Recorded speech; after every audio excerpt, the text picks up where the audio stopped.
apparent to me whether if we were poor or rich. Like I just knew whatever I wanted, we had it. I like to say we were hood rich, ghetto fabulous. Like I like to call it that. But life got real in Atlanta. Life got real. I remember at one point I lived there a year and a half, but when I say that year and a half felt like the longest year and a half of my life.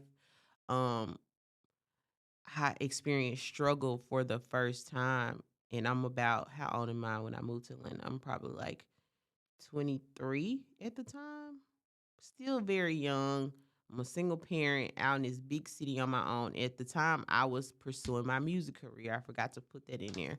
I started rapping in 2012 when I dropped my first single, "These Niggas for Everybody," and we're gonna talk about that title. And one of y'all favorite rappers stole my song, but anyway, I started in 2012 with Memphis Track Boy. He was the first person to help me get my music off the ground. The first time I had ever been in a real studio, actually had good quality music, and that was what pushed me to go ahead and move to Atlanta.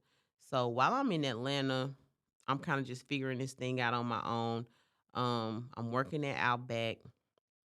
I'm pushing my music. I'm hitting all of the festivals, the events that's going on to, um, you know, promote. And at this time, we passing out CDs. Like I know a lot of you young kids don't know anything about passing out CDs, but we passed out CDs.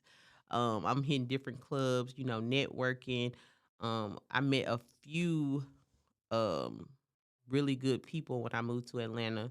Um, Bankroll Fresh was one of the people who embraced me and my music. Javar, he is now a super popular producer, but at the time he was grinding just like me, and he connected me and Bankroll Fresh at the time. And rest in peace to my dog. But when I tell you, I fucks with Bankroll a long way. Like I hate the fact that he, was killed. He was tragically killed, but he definitely embraced my music, and to me, he was like a rap god. Like the way he, had that true Atlanta slang and the way his cadence, everything about him. I love Bankroll Fresh. I'll still listen to his old music to today. But Atlanta, I will say Atlanta brought the dog out of me. Atlanta brought the beast, the hustler out of me. I didn't know anything about really grinding and trying to get it until I moved out there. Ended up losing my job at Outback Steakhouse. And um Cupcake Mafia was hiring. I know a lot of you people who follow a lot of influencers on Instagram, especially Atlanta influencers. Skittles, her name is Skittles. She used to own Cupcake Mafia, and I worked there for, was it a year or maybe a little bit less than a year? I worked at Cupcake Mafia. I pretty much ran that store. Like I said, y'all know I was into fashion. So I pretty much ran her store like it was mine. That was my ultimate dream at the time, was to own a boutique. And she had the perfect layout, the cute clothes, the cute decor, like it was everything. And I was just so excited to even, say that I worked for Cupcake Mafia, because at the time her brand was really, really big. And I'm thankful for her. The way that I left, I will say it wasn't the way that it wasn't the best way to leave, because I let people get in my ear, and at the time I feel like the way she was moving wasn't solid, but it was an experience. I probably wouldn't do anything different if I can go back, but I worked for her and it taught me a lot about the fashion industry, how to run a business, cuz like I said, essentially I ran her business. She kind of took the back seat while I ran the boutique. So I even met a lot of people. I met Alexis Scott before she became who she is today. I styled her for an event. At the time she was working at like Follies or something like that. I met Alexis Scott and I styled her and a friend um for a few events they had. And after that, I want to say um I'm still pushing my music at the time. I'll never forget I performed my song that I had that was really big here in Memphis. These niggas for everybody. I performed this song at a popular pool party that they have in Atlanta, or that they were having in Atlanta at the time. It was an all white pool party.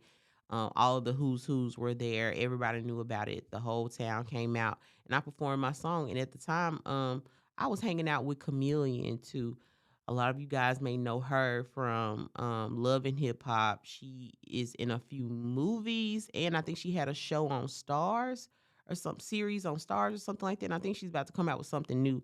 But her name is Chameleon at the time. Me and her were really, really tight. That was my girl. She um kind of helped me maneuver through the music industry as well. So shout out to Chameleon, girl. I miss you, girl. And I'm so happy to see all of the great things that you are doing. And, I wish you all the success because you deserve it.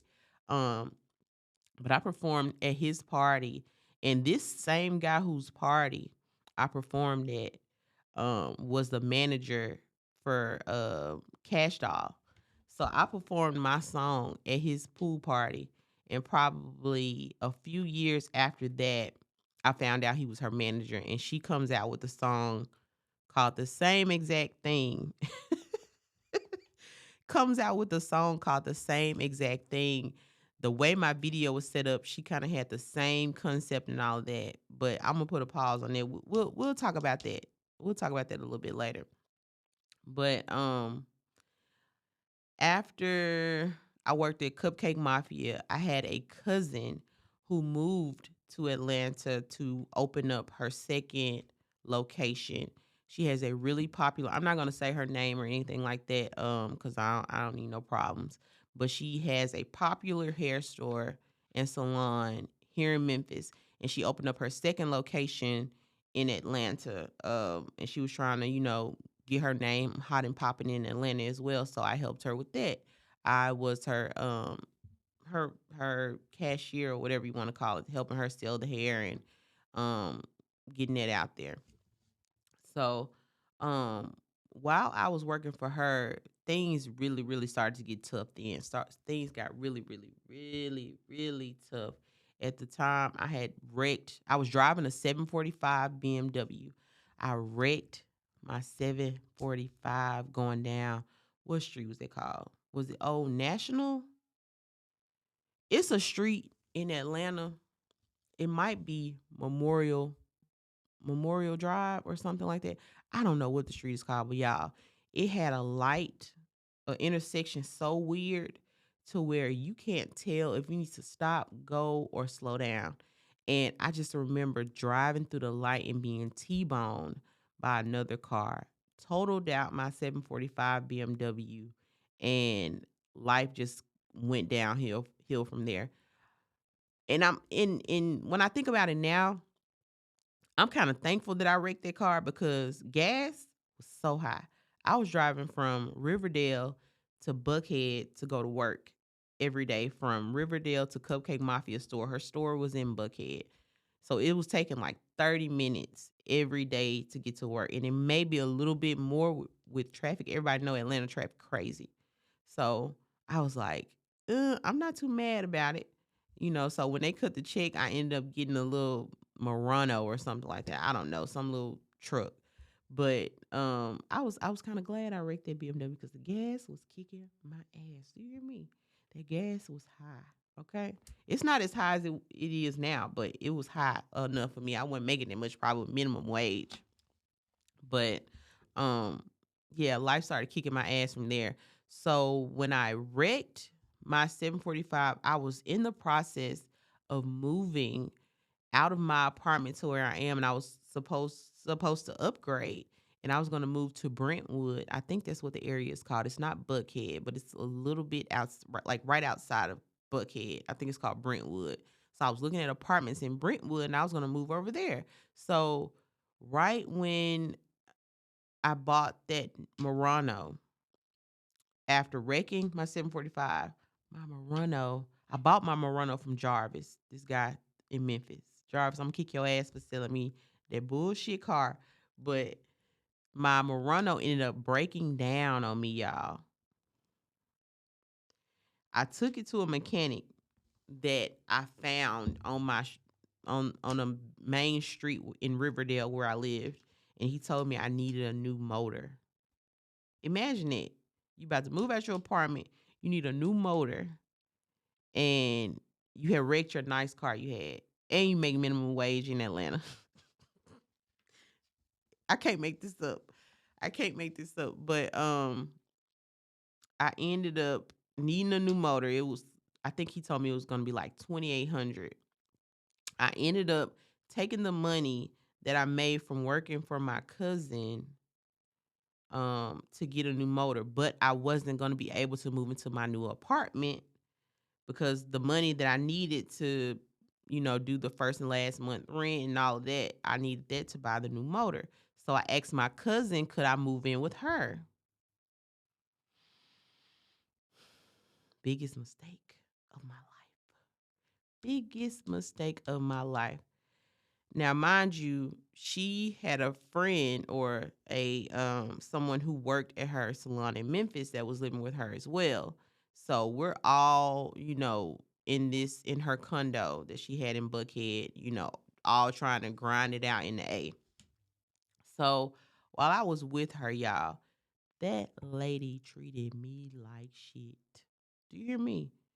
Treated me like shit. She had her own problems going on, but I think a lot of it she projected she projected onto me, and she really made my life hell while I was there with her. And I remember calling, this girl wasn't even my friend at the time. She was just somebody that I knew who was super religious, super spiritual, and I knew she could pray like somebody's grandmother. Okay. So I called her. I was like, listen, I need you to pray for me because I'm about to lose it. I'm about to lose it here. Just send a good prayer up for me because I was like, I hate where I'm at, and I feel like life is going downhill, so I just need you to pray for me. And I had a friend that I was my best friend actually, Chelsea. I remember being on the phone with her and I was like, all of this stuff is happening, like all these bad things are happening to me right now. And she was like, friend, it's just time for you to come home. I'm like, nah, I can't come home. I came out here to pursue my music career. If I come home, I'm gonna be a failure. You know how it is when you move to a new place. You can't go back home because people gonna talk and they're gonna say how, you should have stayed your ass home anyway. But I didn't want that to be my story. So I'm like, no, I'm gonna thug it out. I just gotta get my money right, and I'm gonna go ahead and move into my new apartment. I'm just staying here until I get my things in order. So I remember after I asked that homegirl of mine to pray for me, maybe a week or two later, I had an instance where um we all went out to Benihana to eat. It was the restaurant directly across from the condo that we stayed in. We went out to eat, and if you know my cousin, if you know who I'm talking about, she just say whatever out her mouth, says whatever out her mouth. So I remember vividly, we were at the hibachi table, and we had been drinking all that good stuff, and she was talking crazy to the chef. And I was like, cuz chill, like he gonna get you what you need, like just chill. And she went off, completely off. Went completely off on me and was like, you always got something to say. You always this, and that. You need to shut up and this, and that. And I just remember it getting ugly from there. We ended up getting put out of Benihana. She told me she was gonna throw my clothes off her balcony into the pool or whatever the case may be. And um all I remember is putting down my Louis Vuitton. I had an authentic Louis Vuitton bag that she had. Pause. She tried me one day. She was like, "Is that bag real? I bet you wish you would have pawned that bag." But anyway, I remember putting my Louis Vuitton bag down. It was a speedy bag, like a 38. Anyway, I put the bag down and I'm pulling up my pants like, "What you want to do? Like, you want to fight? Like, what we about to do? Because you've been talking hella shit, and I'm ready to go on, get the one on one with you at this point." So, um, after all that went down, we didn't fight. It was just a lot of words, a lot of hurtful words being exchanged. And that next day, I went home. The the girl who was living with us as well, who was who's still my friend to this day. She's my friend to this day. We're like this. She's like a big sister to me. She drove me to Memphis, and I never went back to Atlanta after that. I was distraught. I was sick, disgusted, and upset. I felt like I had failed. I feel like life had just crumbled because I really, really, really wanted to pursue my music career in Atlanta, but the tables just didn't turn the way that I wanted them to. And, you know, I feel like definitely it was God who intervened. But, at the time, I just felt like, why me? Like, why is this not working out for me? Why did these things happen to me? But like I said, Atlanta brought the dog out of me. It turned me into a hustler because I was broke. I was so broke, y'all. I went through so much. I remember one Christmas. I think I only spent maybe one or two Christmases in Atlanta, but I couldn't buy my son any gifts. At the time, he was 3. He's 13 now. He didn't know the difference about Christmas or anything like that. So he didn't know what day was what. And we didn't have a Christmas one day. My folks um they were already sending me money, so I didn't wanna say, "Hey, can y'all send some money for Christmas gifts?" Like, I was just trying to figure it out, and luckily, I met some really, really genuine people out in Atlanta that, let us share holidays with them. They cooked for us. They, like, really took us in as family. So, my son really didn't know the difference about what was going on, but life was tough. But when I moved back, I never it took me a while to visit Atlanta again after that because I was just like, man, like this city broke me in half, chewed me up and spit me out. But I needed that because when I came back, I probably spent a year moping, around trying to figure out what my next move was gonna be. I ended up working for my family's restaurant. Shout out to 901 Wings. Shout out to 901 Wings. They got me through some times. Do you hear me? And if you are a day one of mine, I was selling all kind of stuff out of the restaurant. My sister hated it. She was like, "You need to stop selling all this stuff out out my restaurant." I was selling shades. I was selling jewelry. I was selling hats. Like people pulling up, hella people pulling up. Some of them might buy chicken, some of them didn't, but hella people were pulling up to buy things from me while I was working at my sister and my brother's restaurant. But man, they got me through some times. So I was just getting little dead end jobs here and there. And I think the last job that I had before life started to pivot for me was um Urban Outfitters. Was it Urban Outfitters? Yeah, it was Urban Outfitters. That was the last like job that I got before I decided to go to aesthetic school. Um I applied the first time and did not get in because my student loans had gone into default. And I was like, I'm not gonna give up. Let me fix this situation with the student loans being in default. And once I got that situated, I applied again and I got in. So this is where life starts to do a complete 180 because I don't want to say 360. Life starts to do a complete 180. And when I went to aesthetic school, I was open up to a new a new crowd of people, a new realm of people, a new experience. And I finally felt like I felt at home with people because I dealt with friends and stuff, but I was always like the outcast because I was the one, probably the first one to have a kid out of my group of friends. I was the more rebellious one out of all my friends. A lot of my friends grew up in two-parent households, so they didn't understand a lot of what my struggles were. Um, but when I went to aesthetic school, the type of girls that were in the program with me, I was like, y'all crazy too. If not crazier, like y'all are a little bit like me. And I felt at home because these were girls that were also creatives that didn't want to be placed inside of a box. And they had similar struggles, if not struggles that were a little bit more crazy than what I had been experiencing. So I was just like, man, like, okay, this is different from me because I had been dealing with people who had judged me for, being a more rowdy person, a person that was fighting a lot. A lot of my friends, they were quiet, kept, and, a lot more polished. But anywho, when I went to aesthetic school, for the first time ever, I clinged on to a group of women. Um, I had never really felt comfortable or felt included with a group of women before. I had always felt like people, excluded me out or um made me feel like I was the wild one or the wild card. So for the first time, I feel like this is where I belong. Like this is my tribe. You know what I mean? So aesthetic school was so much fun. I had a ball in aesthetic school. I initially went to aesthetic school to pursue a career in makeup. I enjoyed doing makeup at the time where I thought I knew what I was doing, had no idea what I was doing, but I just knew I liked to put it on.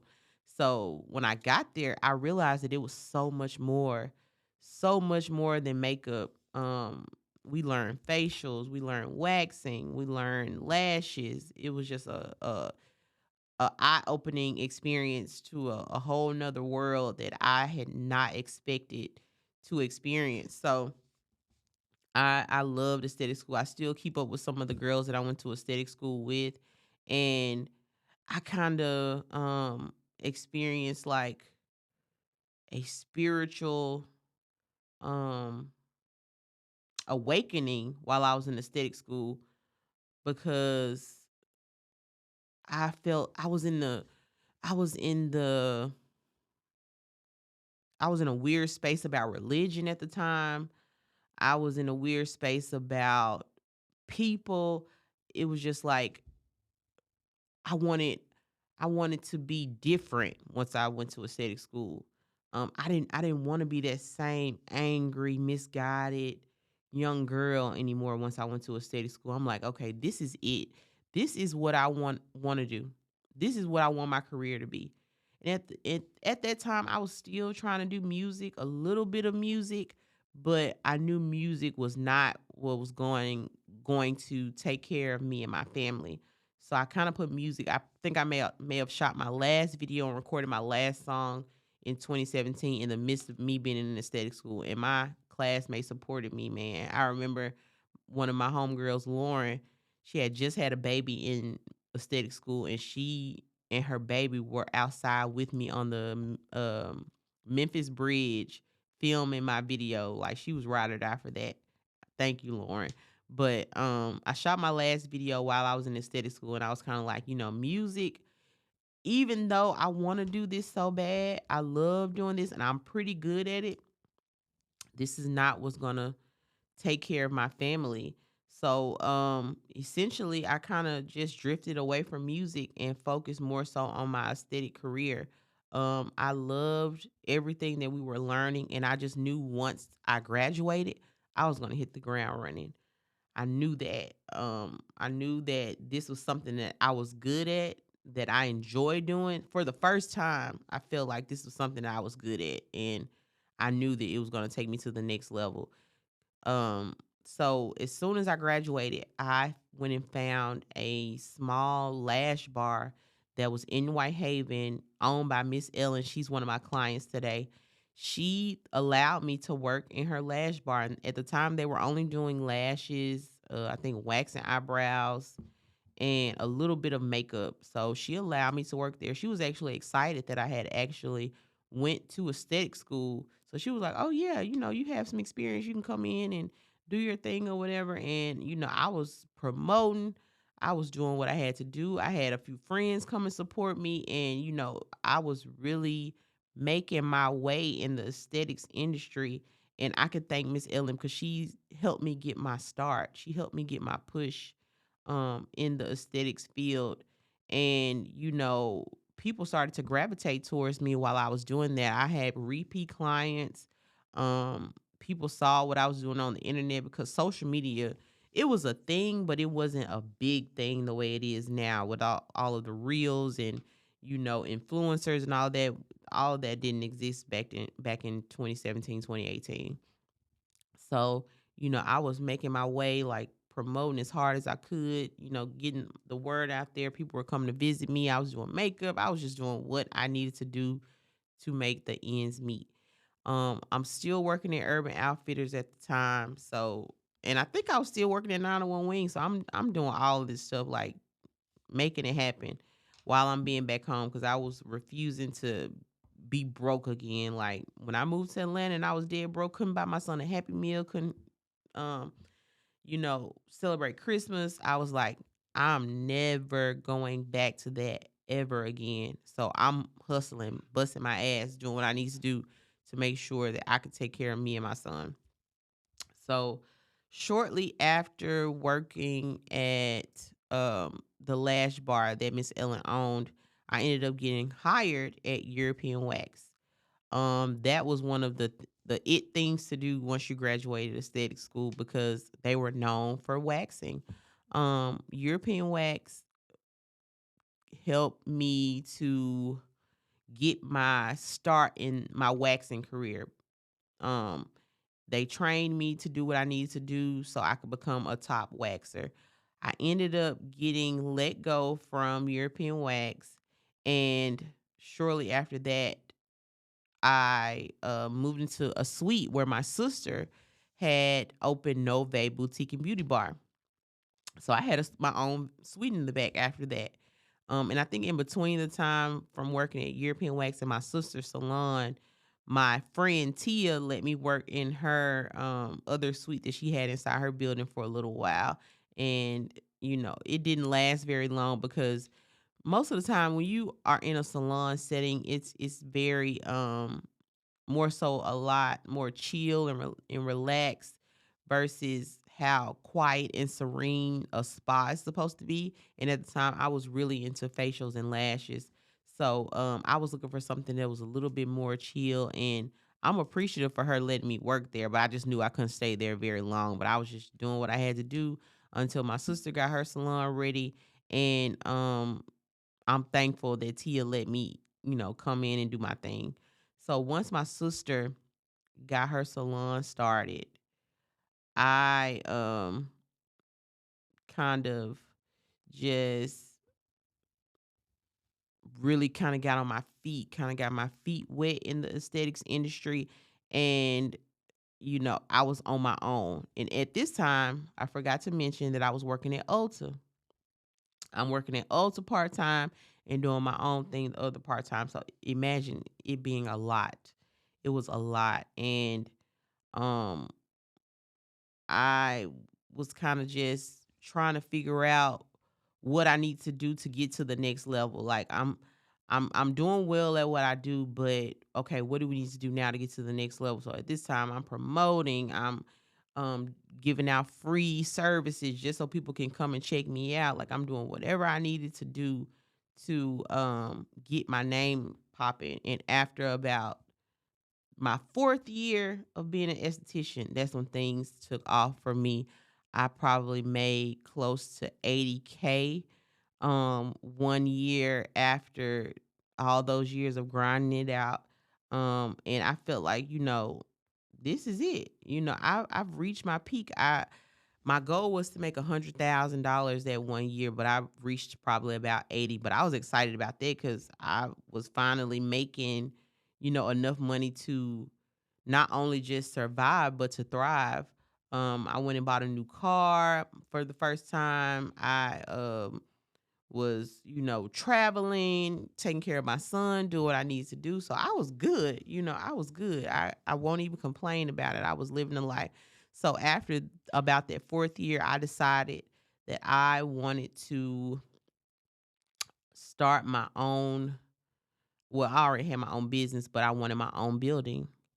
And that is where Skin by Donna Wax Studios was created. My business started out as just Skin by Donna LLC, but I knew I wanted more. Um, I watched so many of my peers move up in the aesthetics industry, and I was like, I want a piece of that pie. I want a piece of that pie. I definitely could thank Key from Pretty Girls Get Waxed for being such an influence on the girls who wax in the city of Memphis, because she took off with it. And I can honestly say that she's somebody that I looked up to, and I, can say that she was one of the reasons why I decided I wanted to start my own waxing studio.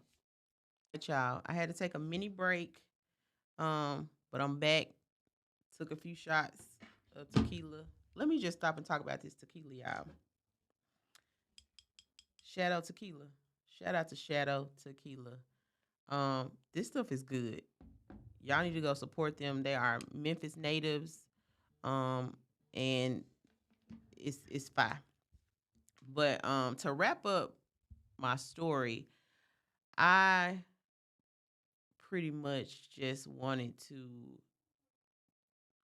bring y'all in on my journey, kind of give you a glimpse of who I am so you can understand how this podcast is going to go.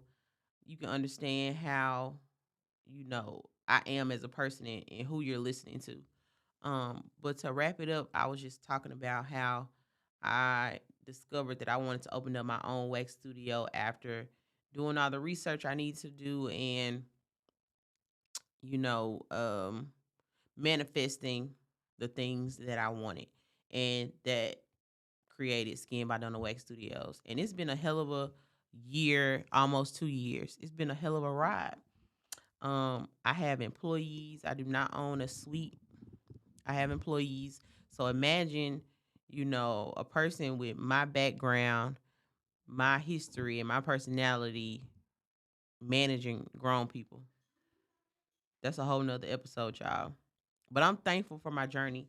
It has taught me so much. It's molded me into a beast.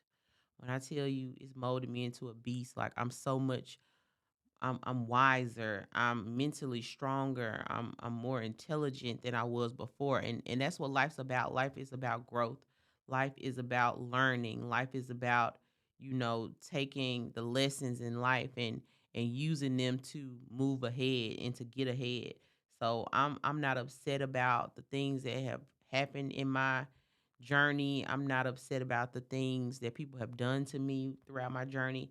I'm so thankful. I'm thankful for it all, and it's only making me better. It's only making me better. So I hope you guys are excited.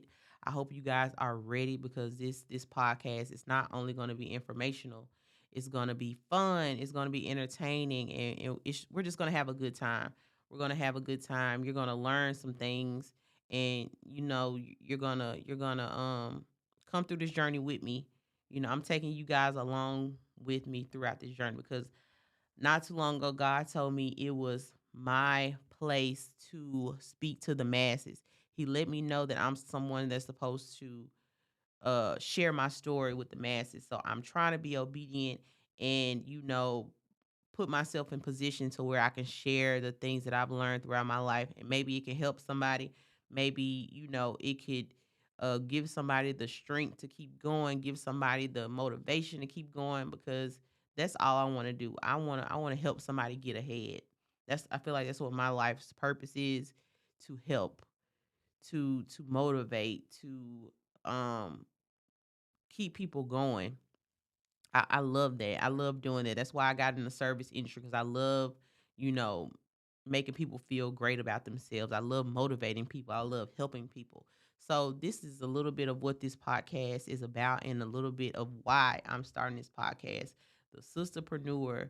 We're gonna have a little bit of dating advice. We're gonna have a little bit about sexual health. We're gonna have a little bit about real estate.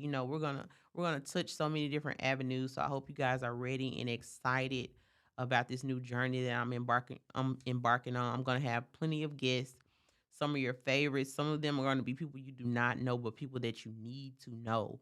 It's gonna be a lot of people that you need to know. So just stay tuned, guys. Thank you for watching. Thank you for listening. And it's up from here. The Sisterpreneur, baby. Peace.